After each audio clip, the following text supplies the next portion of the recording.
नमस्कार दोस्तों, आप सभी का हमारे चैनल पर बहुत बहुत स्वागत है।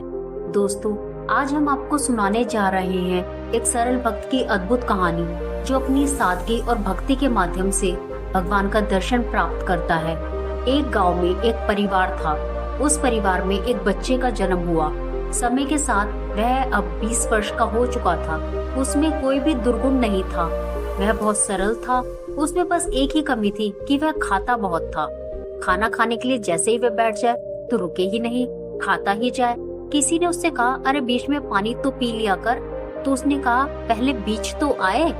परिवार के 5 लोग जब तक भोजन खत्म करे तब तक वह खाता ही जाए।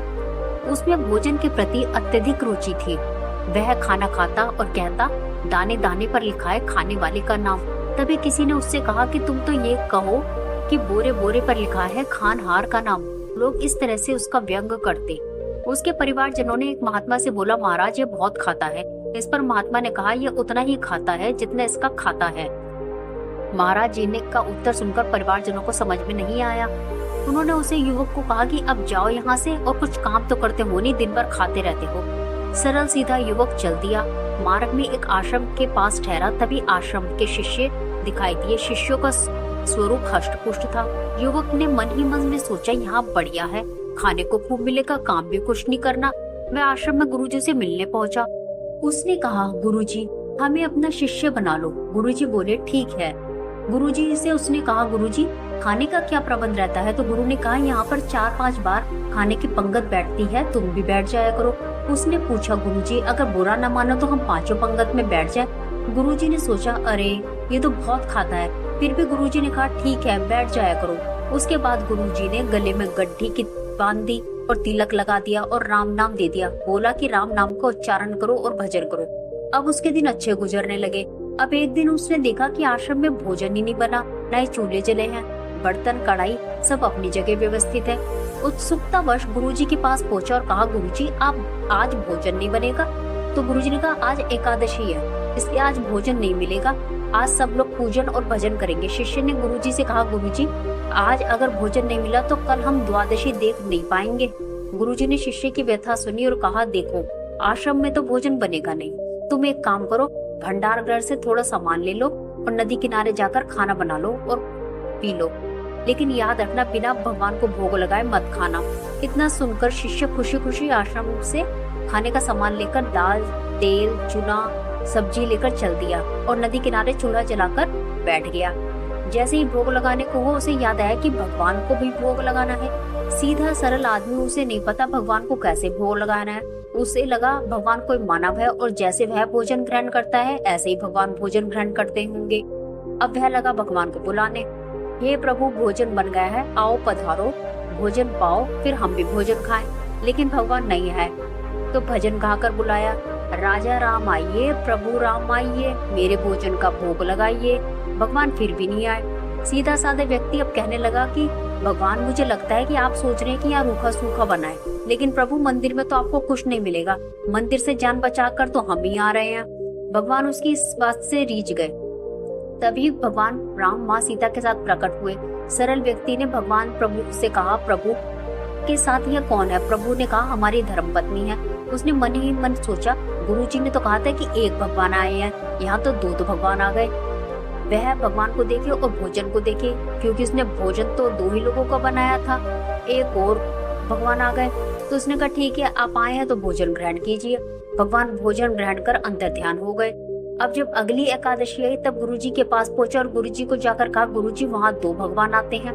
यह सुनकर गुरुजी ने सोचा भूख से व्याकुल हो गया होगा, इसलिए ऐसा कह रहा है। शिष्य भोजन का सामान लेकर चल दिया। अब उसने इस बार 3 लोगों के लिए खाना बनाया और भगवान को बुलाने लगा, राजा राम आइए, सीता राम आइए, मेरे भोजन का भोग लगाइए। भगवान भी तुरंत प्रकट हुए और इस बार वह लक्ष्मण जी को साथ ले आए। अब जैसे ही उसने लक्ष्मण जी को देखा, दोनों हाथ सर पर रखकर बैठ गया। अरे अब तो 3 लोग आ गए। उसने कहा, भगवान आप आ गए, अच्छा है। भगवान ये बताइए कि ये साथ में कौन है?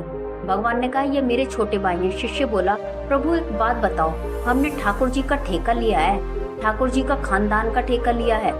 ऐसा सुनकर भगवान मंद मंद मुस्कुराए। लक्ष्मण जी मन ही मन सोचने लगे, यहाँ ये कैसा स्वागत हुआ है। अब उसने तीनों को भोजन परोसा और तीनों ने खाया और फिर आप तीनों प्रभु अंतर ध्यान हो गए और इस बार भी वह भूखे रह गया। वह पुण्य आश्रम में गया। एकादशी वाले दिन गुरुजी के पास पहुंचा और गुरुजी, वहाँ 3 भगवान आते हैं, भोजन सामग्री को और बढ़ा दीजिए। गुरुजी ने कहा ठीक है, ले जाओ। अब की बार उसने खाना बनाया 4 लोगों के लिए। खाना बनाने के बाद वह बड़े आदर भाव से भगवान को बुलाने लगा और इस बार उसने बोला, राजा राम आइए, सीता राम आइए, मेरे भोजन का भोग लगाइए। अब की बार प्रभु माँ सीता के साथ लक्ष्मण जी और हनुमान जी को भी ले आए। जैसे उसने हनुमान जी को देखा तो बोला, हे प्रभु, इस बार तो आप एक बंदर भी ले आए हो। प्रभु फिर मंद मंद मुस्कुराए। शिष्य ने सभी को भोजन परोसा, सभी ने भोजन ग्रहण किया और सभी अंतर ध्यान हो गए। इस बार की भी एकादशी उस शिष्य की पूरी हुई। अब पुण्य एकादशी आई। आश्रम में गुरुजी के पास पहुंचा। गुरुजी से कहा, वहाँ कई सारे भगवान आते हैं। पहले 1 भगवान आए, फिर 2, फिर 3। अब आप भोजन की सामग्री को और बढ़ा दीजिए। गुरुजी ने सोचा, इतना ये खा नहीं सकता, जरूर ये बेचता होगा। गुरुजी उसके पीछे पीछे चल दिए। शिष्य इस बार भी सजग हो गया और उसने इस बार भोजन ही नहीं बनाया और लगा भगवान को बुलाने, राजा राम आइए, प्रभु राम आइए, मेरे भोजन का भोग लगाइए। इतना कहते ही पूरा दरबार उपस्थित हो गया। अब उसने देखा और इतने सारे भगवान। अब एक पेड़ के नीचे बैठ गया और प्रभु ने पूछा, क्या हुआ, आज भोजन नहीं बनाया?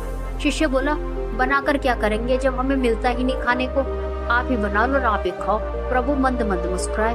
प्रभु, माँ सीता, लक्ष्मण जी, हनुमान जी, सभी लोगों को काम सौंप दिया गया। माँ सीता चूल्हा जना लेने लगी, लक्ष्मण जी लकड़ियां बीन के चले गए, हनुमान जी काम में लग गए। इस तरीके से भगवान राम के परिवार सहित खाना बनाया। तभी वहाँ गुरु जी आए। गुरु ने देखा कि सामान जो का त्यों रखा है और शिष्य आंखें बीचे बैठा हुआ है। शिष्य ने जैसे गुरु जी को देखा और बोला, गुरु जी देखो कितने सारे हैं भगवान है। गुरु जी बोले, कहाँ है, मुझे तो कोई नहीं दिख रहा। उसने बोला, अब तो और परेशानी बढ़ गई, हमें सब दिख रहे हैं, गुरु जी को कोई नहीं दिख रहा। भगवान जी से बोला, प्रभु जी आप मेरे गुरुदेव को दर्शन दीजिए, आप मेरे गुरुदेव को क्यों नहीं दिखाई दिए? भगवान बोले, तुम सरल हो इसलिए मैं तुम्हें दिख रहा हूँ। शिष्य बोला, वह मेरे गुरु है, मुझसे भी ज्यादा ज्ञानवान है। प्रभु बोले, पर तुम सरल हो और मैं सरल लोगों के लिए सदा सुलभ हूँ। शिष्य के आग्रह पर प्रभु राम ने परिवार सहित गुरुदेव को दर्शन दिए। गुरुदेव भगवान के दर्शन पाकर गुरुदेव की आंखों से अश्रु प्रवाहित हो गए। तो दोस्तों, आप कितने भी ज्ञानवान हो, कितने भी धनवान हो, अगर आप सरल नहीं हो, सहज नहीं हो, तो भगवान का दर्शन आपको नहीं मिल सकता।